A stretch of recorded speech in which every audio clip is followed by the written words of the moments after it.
Boa noite. Boa noite. Lula é investigado na Operação Zelotes, que apura suspeita de corrupção em medidas provisórias. TSE dá prazo de 7 dias para Dilma se defender no processo que pede sua cassação. Depois de polêmica, a PM de São Paulo retira das redes sociais foto de criança com farda e cacetete. Polícia prende suspeitos de 6 estrangulamentos em série na periferia paulistana. Uber quer contratar 50 mil motoristas no Brasil ainda este ano. Apenas 4% dos ônibus da capital tem ar-condicionado.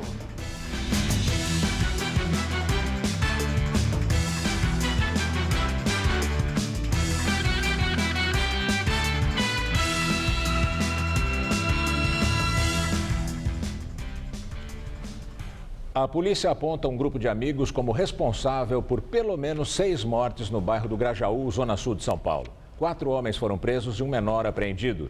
Eles confessaram parte dos crimes. Outro suspeito continua foragido. Os assassinatos aconteceram entre os dias 26 de dezembro e 31 de janeiro e as vítimas foram estranguladas. Um 7º caso ainda está sendo investigado. Segundo o Departamento de Homicídios, o grupo se reunia para matar. Moradores da região estão assustados. Todos os crimes têm um fato em comum. As vítimas foram encontradas com um cabo de eletricidade ou uma corda no pescoço, ou então próximo a elas. O primeiro corpo de um homem ainda não identificado foi descoberto na rua Constelação do Dourado, no dia 26 de dezembro do ano passado. Uma semana depois, em 2 de janeiro, moradores encontraram uma mulher assassinada ali perto, na esquina da rua Constelação de Andrômeda. Acordei 9 horas da manhã, a polícia estava lá com o corpo, depois veio a polícia técnica, né, para fazer a perícia, só cansei. O corpo estava queimado, uma parte queimada do rosto. Desde então, pelo menos outras 4 mulheres e um homem foram assassinados na região. Um dos corpos foi encontrado na esquina desta rua, Ana Velha. Era num sábado, dia 23 de janeiro. A vítima se chamava Cristina Gomes Maia. E segundo testemunhas, foi encontrada aqui, no meio-fio. A gente até consegue ver que a faixa usada pela polícia para isolar a cena ainda está aqui. O seu José, padeiro do bairro, estava trabalhando quando um cliente encontrou o corpo. Veio um cliente meu comprar pães e ele veio com o cachorro. Aí ele foi e levou o cachorro para passear. Aí o cachorro encontrou o cadáver. Outras vítimas também foram identificadas. Fernanda dos Santos Silva e Poliana Nunes da Silva, ambas encontradas na rua Olga Bernardes. A sensação entre os moradores é de total insegurança. Eles culpam a ausência de policiamento pela série de homicídios. Aqui não tem aquele menino que anda circulando, aqui não tem. Né? Uma base. Sim. Aqui a gente não tem uma base policial, a gente não tem nada. Aqui não tem. Segurança nenhuma. Você vê, ó, como é que é. Mato para tudo que é lado, entendeu? A gente não tem segurança nenhuma. Nenhuma. A gente não pode sair nem cedo na rua. Não pode deixar os portões abertos. Tem que estar. Então a gente está o quê? Está fechado dentro de casa. É difícil uma noite para não ser assaltado aqui, uma sim, outra não. A escuridão aqui é grande, o abandono, não tem ninguém para cuidar da gente, a gente fica jogado aí, né?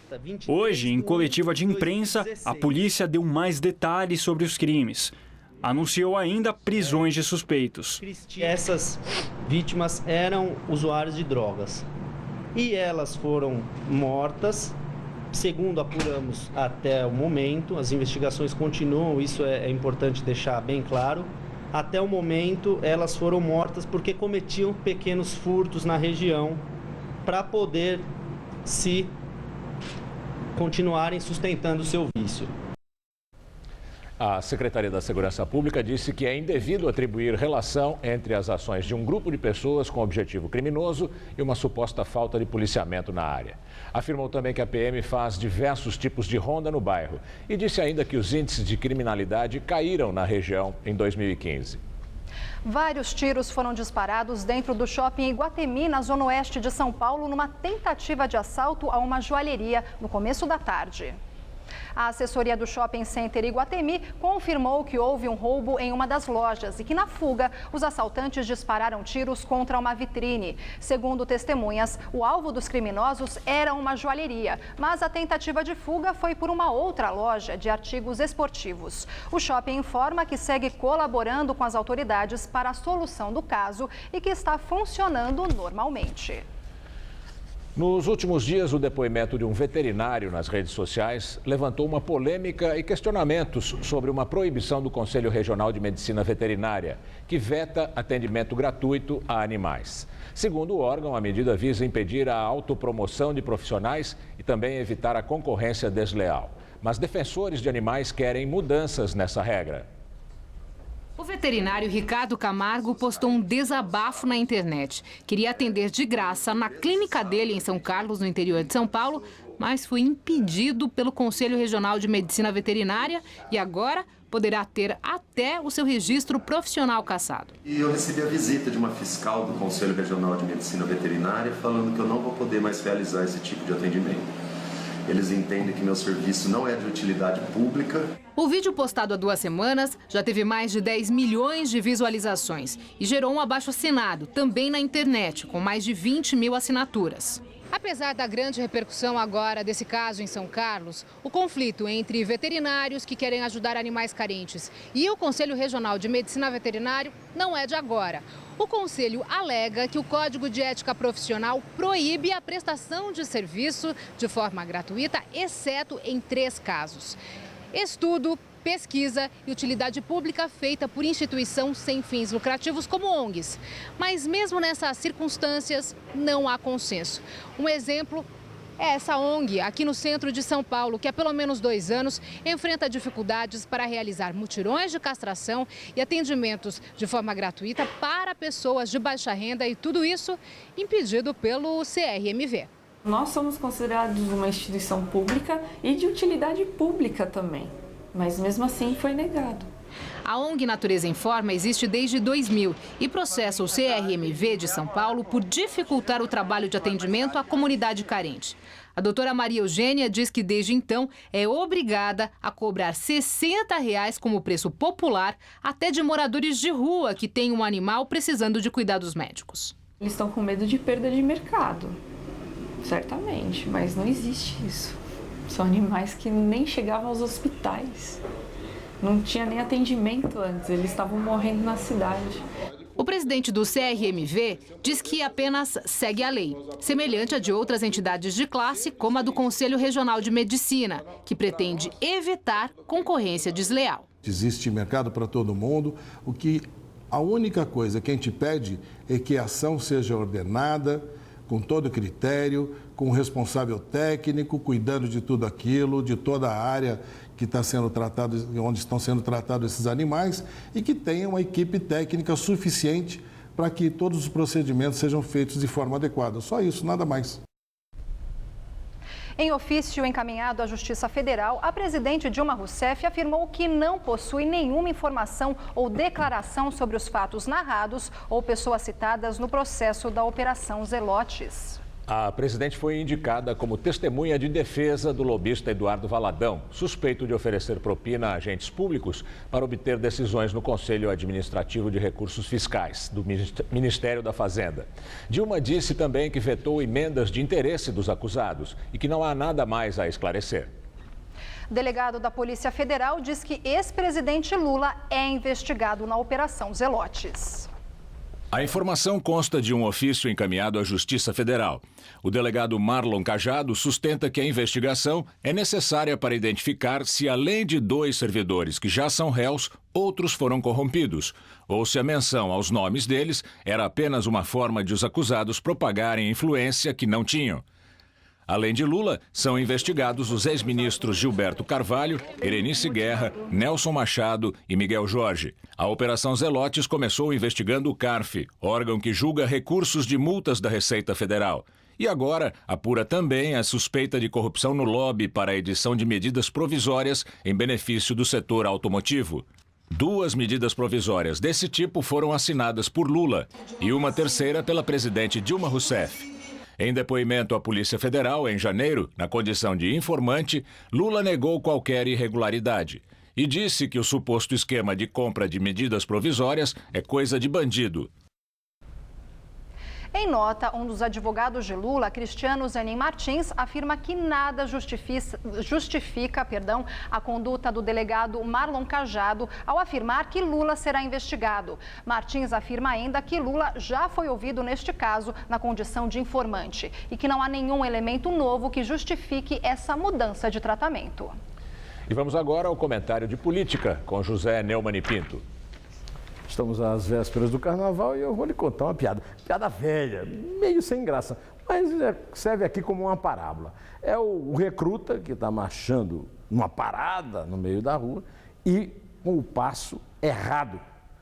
O sargento lhe dá uma bronca e ele diz que o sargento está fazendo uma injustiça, que os outros é que estão com o passo errado. E parece ser esse o caso do ex-presidente Lula.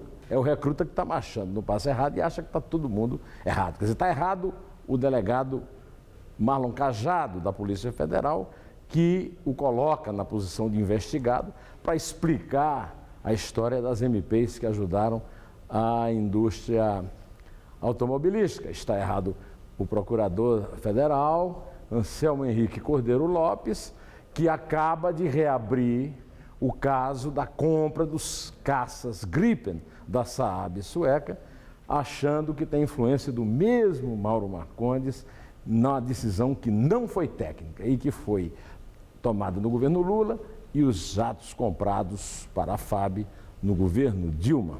Além disso, como todo mundo já sabe, o Lula responde na Operação Lava Jato sobre a questão de ocultação de patrimônio, ou seja, lavagem de dinheiro, de um apartamento que ele disse que não é dele, num edifício na Praia de Astúrias, no Guarujá, que recebeu uma cozinha da Kitchens, paga por uma empreiteira acusada na Lava Jato, igualzinha a uma cozinha que foi encaminhada para um sítio que também é suspeito de fazer parte de provas de ocultação de patrimônio em Atibaia. Quer dizer, é muita coisa para que não haja nada. Pode ser que não haja, de repente ele é inocente em tudo.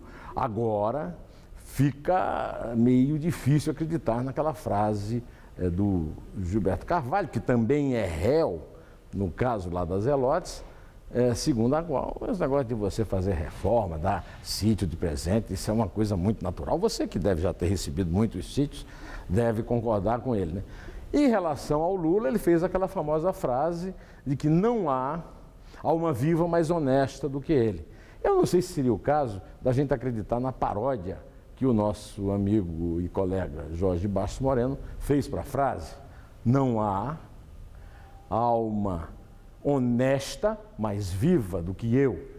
Até nesse caso, pode ser que todos os procuradores, delegados, todo mundo que está atrás do Lula por não sei quantos casos, venham a concordar, não é verdade? Pois é, curta o carnaval, em plena terça-feira de carnaval, estarei aqui direto ao assunto. Inter. O Ministério Público Federal em São Paulo denunciou os coronéis reformados Homero César Machado e Maurício Lopes Lima por lesão corporal grave com risco de vida. Os dois são acusados de torturar Frei Tito de Alencar Lima no início de 1970 na OBAN, Operação Bandeirante, centro de repressão da ditadura militar na capital paulista. Na época, Machado e Lima eram capitães do Exército. Frei Tito e outros religiosos dominicanos, além de outros presos, foram presos sob a acusação de colaborar com a ação libertadora nacional de Carlos Marighella. Em 1974, na França, aos 31 anos, Frei Tito se enforcou numa árvore por não suportar as sequelas das torturas. Dos quase 15 mil ônibus da capital, apenas 602 têm ar-condicionado, o que corresponde a apenas 4% de toda a frota. Para mostrar a diferença entre viajar com e sem o ar refrigerado, nestes dias de calor escaldante, nossas equipes acompanharam os passageiros nos ônibus com e sem ar. No termômetro, 25 graus. E a única ventilação do transporte coletivo vem da janela. É difícil, viu? Porque geralmente ele vai lotado, né? A gente passa até mal, né? abre a janela, mas não tem jeito. O tempo quente e a caloria do humano, né? Tudo ajuda, né? A senhora traz a garrafinha de água? Trago a garrafinha de água para ele bebendo, porque é quente demais. Nós embarcamos um ônibus aqui na Lapa e nós trouxemos, olha, um termômetro para mostrar, né, que dá muita diferença na temperatura lá de fora e os passageiros que estão aqui sem o ar-condicionado. Então, a gente viu lá fora uma temperatura de 25, 26 graus e olha só o termômetro. Aqui ele já marca 30 graus. Daiane hoje teve sorte, conseguiu um lugar privilegiado. O segredo é sentar? Sentada na janela. Mas quando não dá, né? Nem sempre dá, né? Aí tem que ficar próximo de alguém que esteja, que não esteja muito cheio, próximo de onde estava tendo vento, próximo da porta. Já o Alex é prevenido. A minha saída tá com uma toalhinha e enxugar o suor um pouco, senão... Aqui dentro ninguém passa calor, o clima está sempre fresquinho, seja no inverno ou no alto verão. Mas esse é um privilégio ainda para poucos passageiros. Dos 14 mil ônibus da cidade, só 600 têm ar-condicionado, o equivalente a 4% da frota. Na linha que Marcos usa para voltar para casa, tem os dois tipos e ele faz questão de escolher. Eu prefiro esperar os 10, 15 minutos, mas ir com mais conforto. Entendeu? Sem ficar suando. Com o ar-condicionado tudo fica melhor. E mesmo chovendo e a gente não tem esse problema de fechar a janela, continua ventilado, né? Confortáveis 23 graus. Temperatura que se mantém a viagem inteira. Às vezes a ponto de incomodar o Cláudio. Tive que colocar a blusa, porque estava muito frio lá. O receio de Samile é que o Pietro fique doente. No calor é bom, né? E é ruim por causa dele, né? Que é muito forte, né? E aí ele pode ficar gripado. Ele vem agasalhado com blusa de manga, meinha, touca, né? Porque é ruim para ele. O motorista explica que, se precisar, ele pode ajustar a temperatura. Já precisou mudar ali? Não. Nunca ninguém reclamou que tá frio? Não, ninguém. Não teve esse problema? Até comigo, pelo menos, não. A licitação para a contratação das empresas de ônibus que vão prestar o serviço pelos próximos 20 anos exige que todos os ônibus tenham ar-condicionado. No fim do ano passado, o Tribunal de Contas do município suspendeu o processo para analisar melhor o edital. De acordo com a SP Trans, não há previsão para assinatura desses contratos, já que a liberação do processo depende do tribunal e, por isso, não há data definida para a abertura dos envelopes. O sol volta a brilhar forte amanhã aqui em São Paulo, mas o calor favorece a formação de nuvens e pode chover à tarde e também à noite. E vamos ver os detalhes da previsão do tempo com Fernanda Azevedo. Sol e calor em quase todas as regiões do país. Amanhã o vento muda de direção e afasta a nebulosidade. O tempo fica firme no sudeste e seco nessa faixa amarela, que pega todo o estado do Rio de Janeiro, Espírito Santo, leste e norte de Minas Gerais. Mesma coisa acontece no sul do Rio Grande do Sul e também no nordeste, entre o norte da Bahia e o sul do Ceará e do Piauí. Nas outras áreas, há previsão de chuva à tarde e à noite. Apenas no norte e no centro-oeste do país, o tempo segue mais instável, com pancadas de chuva a qualquer hora. Nessa faixa, que vai do Mato Grosso até o norte do Amazonas e de Roraima. Mas nem a chuva alivia o calor. Em Cuiabá, a máxima chega aos 35 graus e faz 34 graus em Palmas. No estado de São Paulo, uma massa de ar quente e seco impede a formação de nuvens durante a manhã e o começo da tarde. Na maior parte do estado, a previsão é de chuva apenas fraca no fim do dia e à noite. No centro-oeste, a nebulosidade será maior. Há previsão de chuva na região de Presidente Prudente, onde o calor continua e faz 33 graus. No centro-norte do estado, faz 30 graus aqui em Franca e 31 graus em Barretos. E no litoral e na faixa leste, o tempo firme com 32 graus em São José dos Campos. Na Grande São Paulo, sexta-feira será mais um dia típico de verão. Quente de manhã e com previsão de chuva forte no fim do dia. Amanhã faz muito calor aqui na capital. A máxima chega aos 34 graus. No sábado, a chance de chover mais cedo aumenta. A temperatura varia de 22 a 31 graus. No domingo de carnaval, teremos sol e mais chuva no fim do dia. O calor diminui, máxima de 29 graus. O presidente da Câmara dos Deputados, Eduardo Cunha, e a mulher dele, Cláudia Cruz, foram intimados pelo Banco Central a explicar recursos no exterior atribuídos ao casal.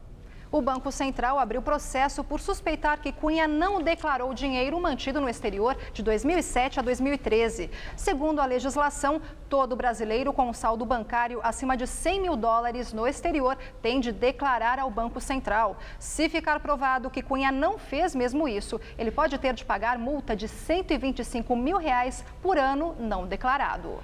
O delator Fernando Moura disse em depoimento que a presidente Dilma Rousseff participou de uma reunião em que foram definidas indicações políticas de diretores de estatais, que ficariam responsáveis pela arrecadação de valores para vários partidos. Segundo Fernando Moura, a reunião foi em 2003, no começo do governo Lula. Na época, Dilma era ministra de Minas e Energia. Foi feita uma reunião ao lado da sala do ministro, na época da Casa Civil, entre o José Eduardo Dutra, que foi indicado por presidente da Petrobras, o Luiz Guxiquem, que era da Secretaria de Comunicação, o Denúbio Soares, a Dilma Rousseff, que era ministra de Minas e Energias, o Silvio Pereira, e foram analisados todos os nomes que seriam indicados para cargos de diretoria. Segundo o Ministério Público Federal, Fernando Moura é um lobista ligado ao ex-ministro da Casa Civil, José Dirceu. Sobre Renato Duque, que foi diretor de serviços da Petrobras e condenado a mais de 20 anos na Lava Jato, ele disse que o nome foi levado por um empresário amigo dele, aprovado pelo então secretário-geral do PT, Silvio Pereira, e nomeado por José Dirceu. Fui abraçá-lo, quando eu abracei o Zé, ele virou para mim e falou assim: nomeei hoje o Duque. Ele explicou como a propina dos contratos da Petrobras era dividida. 1% núcleo São Paulo, 1% núcleo nacional, 1% companhia. Quem que é núcleo São Paulo? Núcleo São Paulo é o PT São Paulo e o grupo político do Zé Dirceu. Núcleo capital, o que é? Núcleo nacional, é o PT Nacional. E como é que, quem que era o núcleo? Na época era o Delúbio Soares, depois passou a ser quem era o tesoureiro do PT, né? E companhia, quem que era? Companhia era o Renato Duque, ele e o Pedro Barusco. Moura também falou sobre a corrupção em Furnas, uma estatal do setor elétrico. De acordo com ele, um diretor teria sido indicado pelo atual senador Aécio Neves, do PSDB. E esse diretor afirmou a ele que em Furnas havia uma divisão de propina igual à da Petrobras. Ele falou: vocês não precisam nem aparecer aqui, vocês vão ficar um terço São Paulo, um terço nacional e um terço Aécio. Fernando Moura não explicou para quem iriam as partes citadas como São Paulo e Nacional.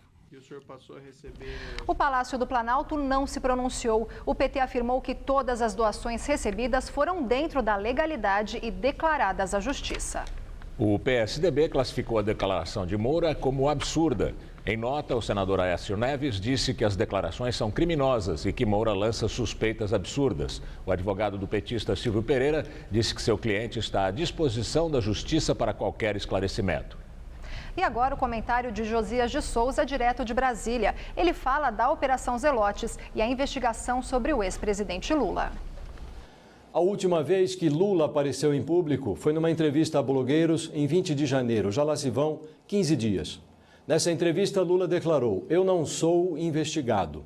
Desde então, abriram-se várias frentes de investigação contra Lula.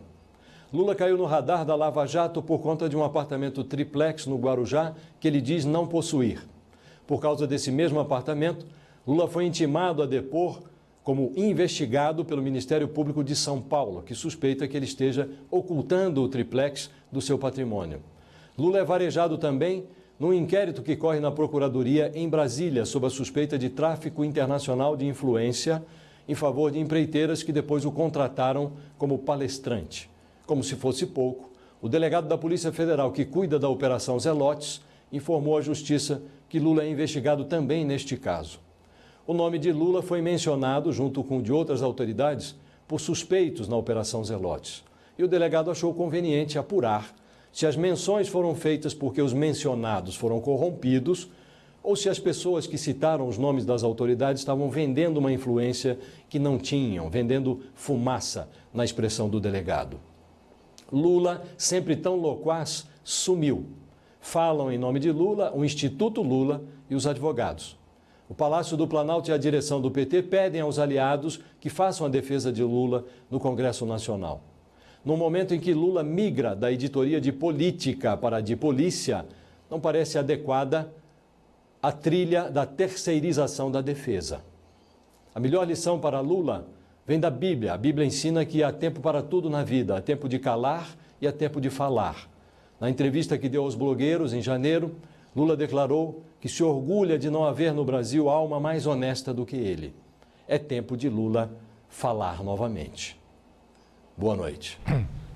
A presidente Dilma Rousseff afirma que o Brasil tem estratégia para retomar o crescimento econômico. Dilma falou em Uberlândia, Minas Gerais, onde inaugurou uma fábrica de cerveja da Ambev. Agora estamos buscando transformar o ano de 2016 no ano da retomada do crescimento.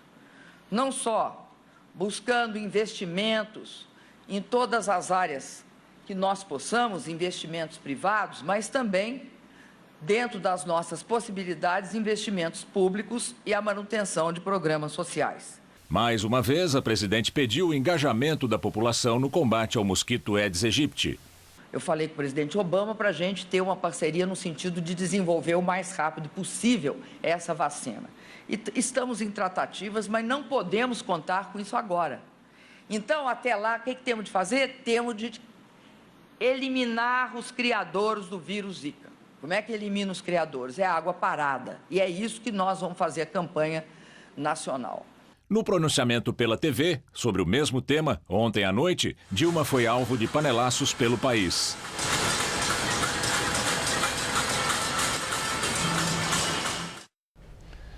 Pedir nas ruas o impeachment da presidente é uma manifestação política perfeitamente cabível numa democracia. Sair com o boneco do ex-presidente Lula como presidiário, também. Até pedir golpe militar, o que seria o absurdo dos absurdos, é uma manifestação política que os democratas devem aceitar, ainda que execrável. Mas fazer panelaço, quando a presidente fala da necessidade de se combater um mosquito pelo bem da saúde pública, não tem nada de político. Parece birra de criança, ou então manifestação pré-carnavalesca de quem nunca antes neste país se indignou com qualquer coisa. Produção de veículos cai quase 30% em janeiro na comparação com o mesmo período do ano passado. As vendas também tiveram forte queda. As revendedoras de automóveis comerciais leves, caminhões e ônibus registraram queda nas vendas de 38,8% em janeiro na comparação com o mesmo período do ano passado.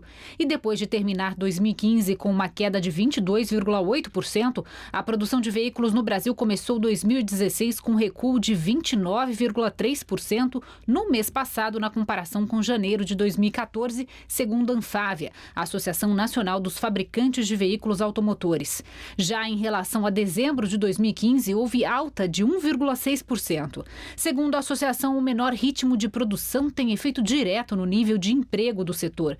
Hoje, as montadoras têm quase 42 mil trabalhadores, incluídos em algum tipo de mecanismo para evitar demissões, como o layoff ou o programa de proteção ao emprego do governo federal. O ano começou ruim para o comércio brasileiro também. No mês de janeiro, o movimento dos consumidores nas lojas caiu quase 10% na comparação com o mesmo mês do ano anterior, 2015, segundo a Serasa. Essa foi a maior queda desde abril de 2002. Na comparação com dezembro, o recuo foi de 1,1%. De acordo com a Serasa, a forte queda no movimento dos consumidores indica que 2016 deve ser mais um ano difícil para a atividade varejista.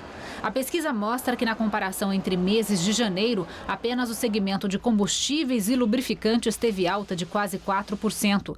Já a maior queda veio do setor de veículos e foi de mais de 20%, seguido por tecidos e vestuário com queda de 15,3%. E agora vamos ao comentário de economia com Denise Campos de Toledo. As vendas do comércio têm refletido o que está acontecendo com o consumidor. A situação continua bem difícil, com uma combinação de fatores que compromete o poder de compra e a confiança. A inflação ainda está no patamar muito alto e com aumento de despesas básicas como transporte e alimentos. Os juros continuam subindo na ponta final porque os bancos querem se proteger do risco de calote. Quem paga em dia compensa a inadimplência. E tem o desemprego, que pode ser uma ameaça ainda mais séria agora em 2016. As previsões não são boas. Nesse contexto, até quem tem dinheiro pensa 2 vezes antes de gastar. Há uma clara mudança no padrão de consumo da população, com cortes desde as despesas de supermercado até as refeições fora de casa e o lazer. No caso dos carros e também dos imóveis, há uma cautela muito maior, porque a compra significa um gasto muito mais significativo ou, pior, o comprometimento de renda por um período muito longo, sem que haja um horizonte de recuperação do quadro econômico. O governo está tentando dar algum oxigênio. Veio com aquelas linhas de empréstimo para setores específicos. Pode ajudar pequenas empresas com capital de giro. As grandes a renegociarem dívidas, como as compras de máquinas e equipamentos feitas num período em que a economia ainda estava indo bem.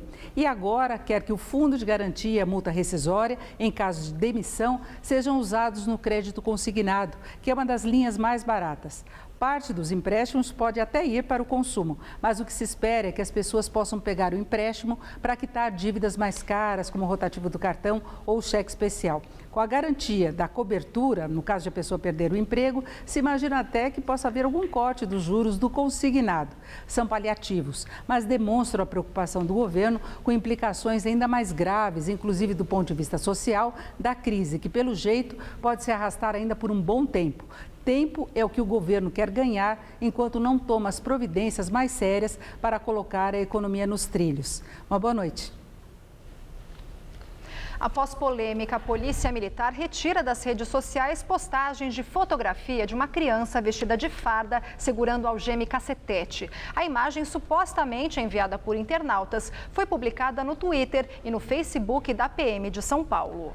Segundo a corporação, a medida foi adotada para não causar mal-entendido.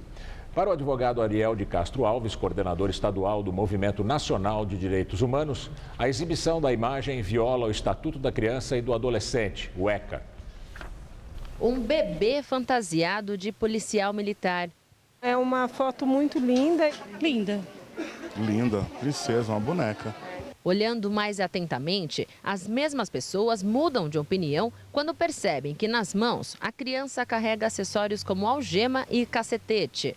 Tem que ser uma coisa mais natural, não assim para os olhos, assim no caso, né, de agressividade. Não é legal uma fantasia de policial para uma criança pequena desse jeito. Induzir a pessoa, tipo assim, envolver ao mundo do crime. A imagem da criança estar associada à algema e também ao cacetete acaba gerando uma situação de constrangimento ou até vexatória.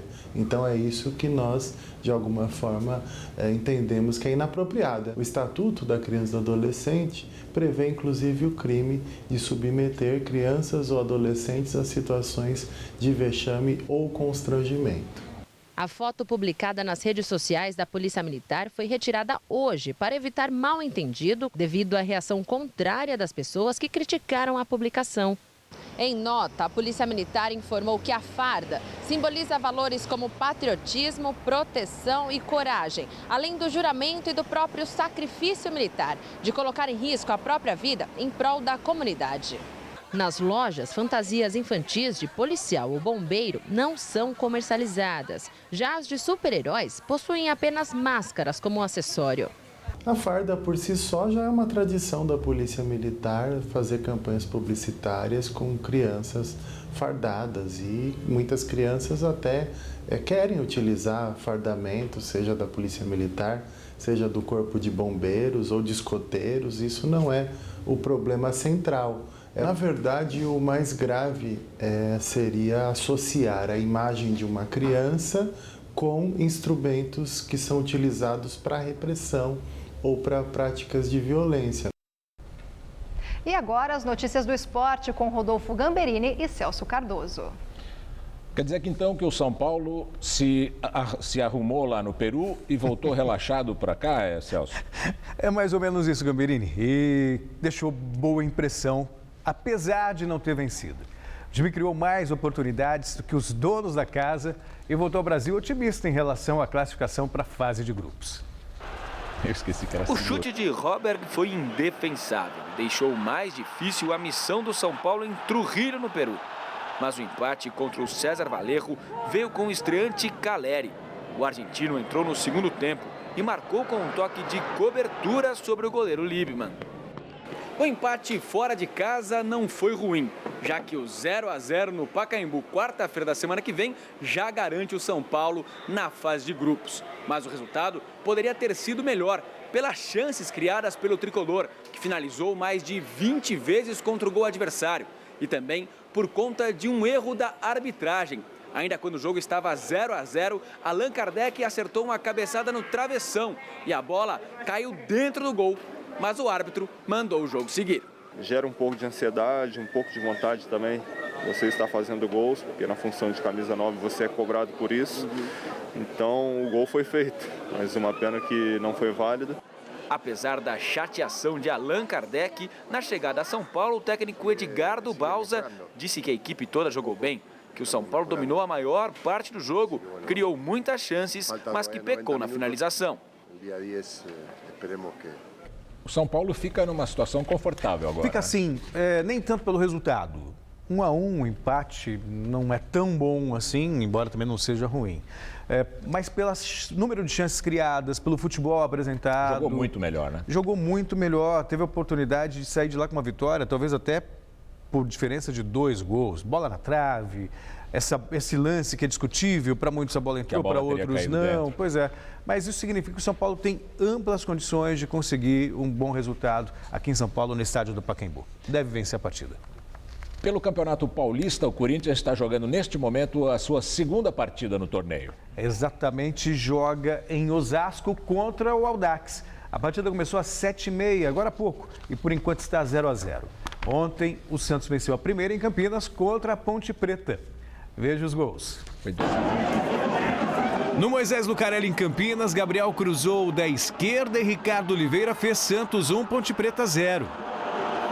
O segundo do time visitante veio de pênalti. Lucas Lima foi derrubado por Nino Paraíba dentro da área. Gabriel correu para a bola e deu números finais ao jogo. Ponte Preta 0, Santos 2. Para sua alegria. E com a vitória do Santos, a gente para por aqui. É exatamente isso. Tá bom. Amanhã tem mais. Amanhã tem mais. Obrigado, Celso. Boa noite, até amanhã. Luciana. O Uber afirma que vai adicionar 50 mil novos motoristas até o fim desse ano, mesmo com os frequentes protestos e ataques de taxistas. Atualmente, o aplicativo tem 10 mil motoristas cadastrados. Segundo a empresa, o Brasil é o país no qual o aplicativo de transporte privado individual tem uma das maiores taxas de crescimento no mundo, com expansão de 30% ao mês. No Brasil, o Uber opera atualmente nas cidades de São Paulo, Rio de Janeiro, Porto Alegre, Belo Horizonte, Brasília, Campinas e Goiânia. Os responsáveis pelo aplicativo prevêem expansão nas regiões Norte e Nordeste.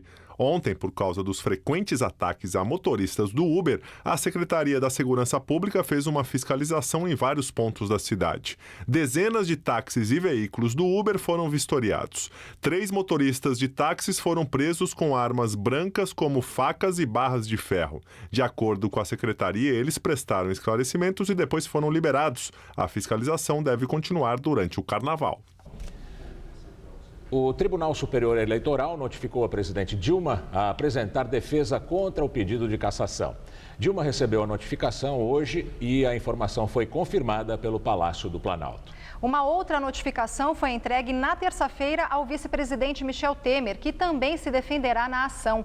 Eles devem protocolar as defesas em 7 dias. O PSDB acusa Dilma e Temer de abuso de poder econômico e político. A legenda afirma ainda que a campanha da petista foi abastecida com dinheiro desviado da Petrobras. E na entrevista do dia com Maria Lídia Flandoli, a apresentação pública à nova Central do Servidor. Quem vai falar sobre o que é pública, quem representa e que causas defende é Newton Paixão, presidente da Pública e também presidente do Sindilege, Sindicato dos Servidores do Legislativo. Muito obrigada por estar aqui. Maria Lídia, e acho que vale nós começarmos exatamente com a apresentação da Pública, a Central do Servidor. Conte para o nosso telespectador. Eu agradeço o espaço institucional que está sendo aberto pela TV. E apresentar a Pública como um novo modelo de sindicalismo para o setor público brasileiro. Diferente do que tem sido feito até então, no sentido de modernizar a representação sindical dos servidores públicos, numa tentativa de aproximação com a sociedade brasileira e com os setores organizados da sociedade civil.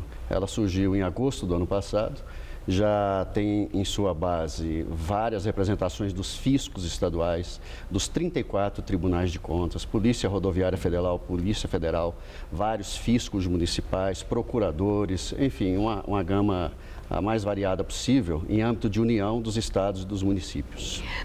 Eu vi uma referência que são quantos os servidores que a pública vai representar ou já representa? No Brasil, há em torno de 14,5 milhões de servidores públicos, na União, nos estados e nos municípios. Atualmente, a pública representa 4,7 milhões desse contingente. Quer dizer, quase 5 milhões de servidores. E eu vi uma referência que os servidores já são filiados a sindicatos independentes que são ligados a centrais já existentes. E entra a indagação, né? Qual a necessidade de mais uma central? Nunca houve uma constituição de uma central só de servidores públicos para fazer discussão de serviços públicos e de servidores públicos numa tentativa de aproximação com a sociedade brasileira. Na ausência dessa experiência, os sindicatos, federações e confederações até então existentes migravam para uma das 13 centrais sindicais existentes. Agora, nós temos com essa proposta e esperamos congregar o maior número possível de servidores públicos em todo o país. Eu vi uma crítica também, quero ouvir a sua opinião sobre ela, por ocasião da formação da pública, que a criação de mais uma central, na verdade, tem um impacto no movimento sindical brasileiro, porque traz uma fragmentação e que isso implica em fragilização da representação do trabalhador. Como é que vê essa crítica? Nós vemos exatamente o oposto. Na justa medida que, num processo democrático, você defende ideias em confronto com outras, nada mais saudável do que abrir a oportunidade de novos diálogos, de novos debates. Pelo contrário, a pública tem uma proposta de fortalecimento, de agregação dos servidores públicos. Então, nessa linha, eu discordo dessa crítica, né? Eu já tinha enfrentado essa questão. O que acontece é que tudo que é novo, às vezes incomoda e assusta, né? Encanta e também assusta. É um processo normal. Assusta por quê? Assusta porque havia uma distribuição de sindicatos, federações e confederações nas 13 já existentes. E aí chega a pública com um discurso voltado especificamente para servidor público. E no que difere, por exemplo, de uma grande central como a CUT? O que difere de uma grande central é que nessas grandes centrais, tanto trabalhadores da iniciativa privada quanto do setor público estão sob o mesmo guarda-chuva representativo. Na pública só há servidores públicos. E o fato de ser assim tão exclusivo, não havendo a diversidade, isso não empobrece essa representação sindical? Até em termos de força política para as conquistas que um sindicato pretende para as categorias que representa? Mais uma vez também eu vejo o oposto disso, né? Viajando por todo o país, a pública tem percebido que a linguagem das demais centrais não ia ao encontro dos anseios dos servidores públicos. Majoritariamente, as centrais existentes têm um foco para a iniciativa privada. E o nosso é o oposto, um foco para as demandas do setor público. Nós queremos discutir serviço público, qualidade de democracia e cidadania, que é um discurso um pouco diferente da iniciativa privada. Nós não somos servidores públicos, nem melhores nem piores que o trabalhador da iniciativa privada. Nós somos diferentes, com regimes jurídicos diferentes, nós somos submetidos a controles especiais, nós fazemos concurso público para via de ingresso, para testar a meritocracia, para ver se pode ou não ingressar nas hostes do serviço público. É uma questão de diferenciação e é preciso que os diferentes convivam. Nós queremos ter um diálogo aberto com todas as entidades. Toda vez que aparece novo sindicato, e já está instalado um debate sobre novos sindicatos que são criados no Brasil, e muitos não tem a verdadeira representatividade, mas estão sim de olho na contribuição sindical anual, aquele dia de trabalho que é também enxergado nessa polêmica por muita gente como um confisco do salário do trabalhador. A pública vai receber, apoia e acha que deve haver a continuação dessa contribuição sindical anual? Existem sindicatos que estão se filiando à pública que já recebem a contribuição sindical. Em termos de orientação estatutária, a pública já fez uma ampla discussão e nós entendemos que é preciso repensar outras formas de financiamento da representação sindical dos servidores públicos. Que tipo? Um exemplo. Organizações que querem ter legitimidade precisam ser custeadas pelos que são filiados, né? É um ônus financeiro da sustentação do sindicato. Quer dizer, o sindicato, o sindicalizado banca seu sindicato. Precisa fazer Vocês isso. defendem a extinção dessa contribuição, uma PEC para mudar isso? Nós defendemos, sim, a extinção. Nós temos que buscar alternativas, porque o movimento sindical defende liberdade sindical. Mas que liberdade sindical é essa quando apeada às tetas governamentais de um imposto sindical? É preciso coerência. Liberdade impõe responsabilidades, escolhas. E é preciso ter autossustentação. E já está tudo legalizado, tudo certinho no Ministério do Trabalho? Ou seja, no papel, a pública já é oficial e existe ou ainda está em julgamento esse processo de legalização? O processo em âmbito de Ministério do Trabalho está tramitando. Em termos de legislação civil, de Código Civil, de Constituição da República, nós estamos conforme o direito. Agora, há todo um procedimento especial em âmbito de Ministério para que haja a concessão do registro sindical. E por que se precisa disso? Para atuar politicamente, a pública, nenhuma associação precisa do reconhecimento de nenhum órgão público. Mas precisa disso porque há um caldo cultural, segundo o qual quem tem um registro sindical participa da mesa de negociação na decisão da macro das políticas, que é o que acontece com o governo federal, onde tem assento todas as centrais. Muito bem. Eu agradeço muito seus esclarecimentos. Uma boa noite. Obrigada. Obrigado, Maria Elisa. Luciana. Lobista afirma que pagou propina a um ex-assessor do presidente da Assembleia Legislativa de São Paulo, Fernando Capês, do PSDB, no esquema de fraude na merenda escolar em São Paulo. A informação é do jornal Folha de São Paulo. O advogado do lobista Marcel Ferreira Júnior, da cooperativa COAF, disse que Jeter Rodrigues atendeu Marcel no gabinete de campanha de Capês e teria oferecido um serviço de consultoria comercial junto ao governo Alckmin. O advogado afirma ainda que o ex-assessor teria até emitido recibos dos pagamentos de propina. Em depoimento à polícia, ex-dirigentes da COAF já apontaram Capês como alvo de propina em contratos da cooperativa com a Secretaria Estadual da Educação. O tucano Capês e Jeter Rodrigues negam as acusações. E você vai ver a seguir. O Comitê da ONU considera que a prisão decretada contra Julian Assange, fundador do site Wikileaks, viola compromissos internacionais. E greve geral e confusão na Grécia. Jovens mascarados atiram pedras e coquetéis Molotov contra os policiais. Oi, Maitê. Quanto tempo? Você está cada dia mais jovem. Seu cabelo tá lindo. E essa pele? O que você tá fazendo? Vou te contar. É o Imecap rejuvenescedor. Ele contém colágeno, deixa a pele mais firme e retarda o envelhecimento. Parece que o tempo para pra você. Pra mim, o tempo parou. Eu tô vendo. Olha, eu vou levar essa maravilha pra mim também. Faça o tempo parar pra você também. Com o Imecap rejuvenescedor. Qual Casper você é? Eu sou jornalismo. Eu sou relações públicas. Eu sou publicidade e propaganda. Eu sou rádio, TV e internet. A minha Casper é comunicação. Aqui tem teoria, prática, oportunidades de estágio e a melhor localização. Essa é a minha Casper. Essa é a nossa Casper.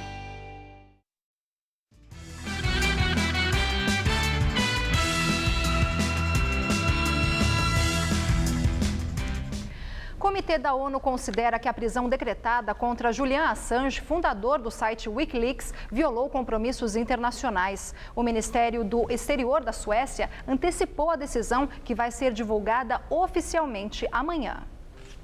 Há 4 meses, o australiano Julian Assange, de 44 anos, apresentou queixa contra a Suécia e o Reino Unido ao grupo de trabalho sobre detenção arbitrária da ONU. Assange está abrigado na Embaixada do Equador, em Londres, há 3 anos e meio para evitar a extradição para a Suécia, onde é investigado por suspeita de crime sexual. Assange alega que foi privado de liberdade. O Reino Unido afirmou que Assange está na embaixada por vontade própria e que vai ser preso se deixar a representação diplomática. O australiano teme que os suecos o extraditem para os Estados Unidos, onde ele iria a julgamento por usar o Wikileaks para vazar centenas de milhares de comunicações diplomáticas e militares secretas 6 anos atrás. Vamos agora ao comentário de política internacional com João Batista Natali. Eu trago 2 notícias importantes sobre a Venezuela.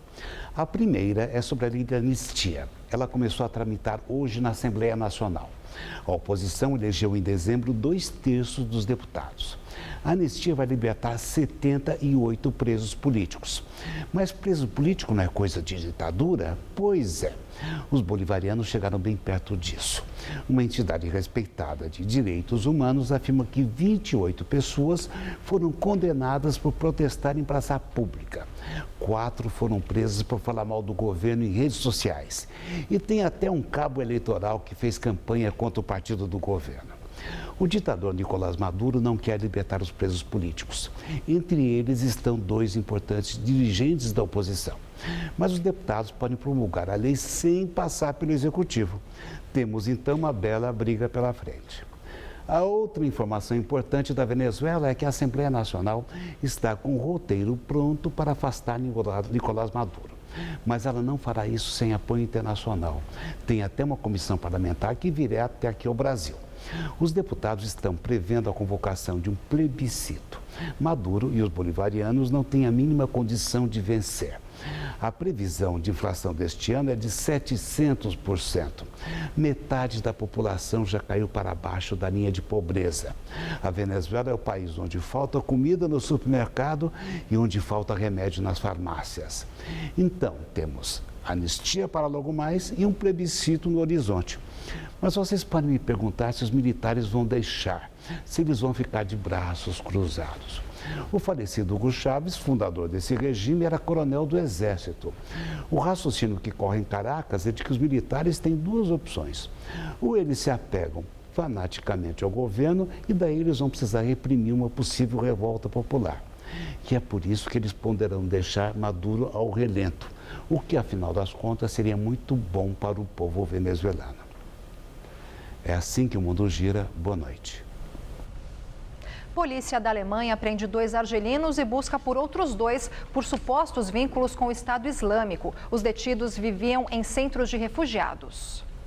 Quase 500 policiais participaram de uma operação em Berlim e em mais 2 regiões da Alemanha. Um dos argelinos detidos, de 35 anos, estava num ginásio de esportes que funciona como centro de acolhida para migrantes em Attendorn, a oeste de Colônia. O outro, detido num apartamento em Berlim, estava com documentos falsos e tem uma ordem de prisão decretada pelas autoridades argelinas. Ele é suspeito de pertencer ao Estado Islâmico e teria sido treinado na Síria.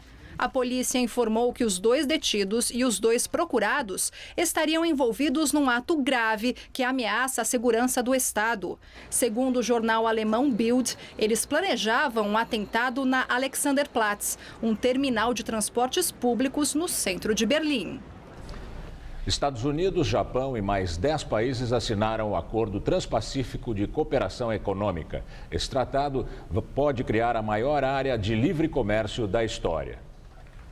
O pacto assinado em Auckland, na Nova Zelândia, deve englobar 40% do produto interno bruto mundial, envolvendo Estados Unidos, Austrália, Canadá, Brunei, Chile, Japão, Malásia, México, Nova Zelândia, Peru, Singapura e Vietnã.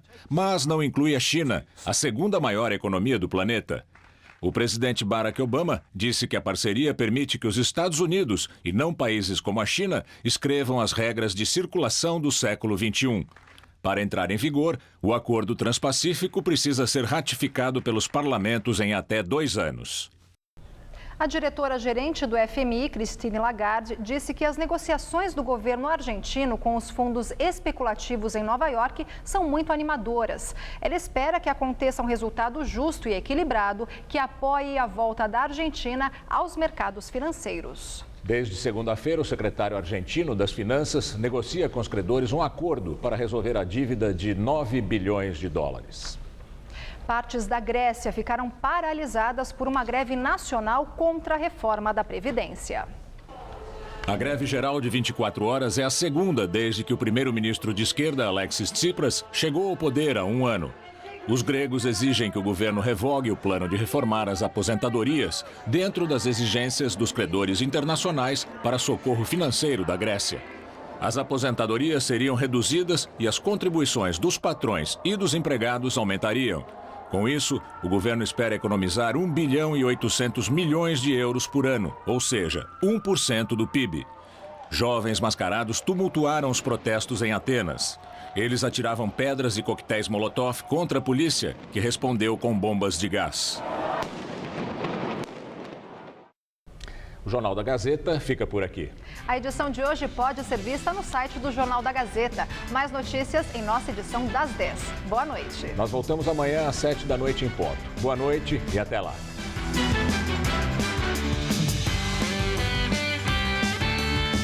Logo mais 10h30 da noite, Christian Petermann dá dicas de cinema no Todo Seu.